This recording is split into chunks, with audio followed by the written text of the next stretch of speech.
Education is one of the blessings of life and one of its necessities. But things did not remain the same. Women were flogged, people were killed. There are beautiful dreams turned into nightmares. Education went from being a right to being a crime.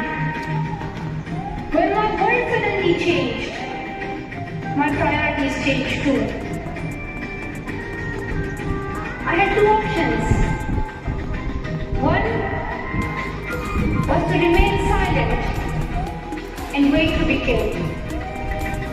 And the second was to speak up and then be killed.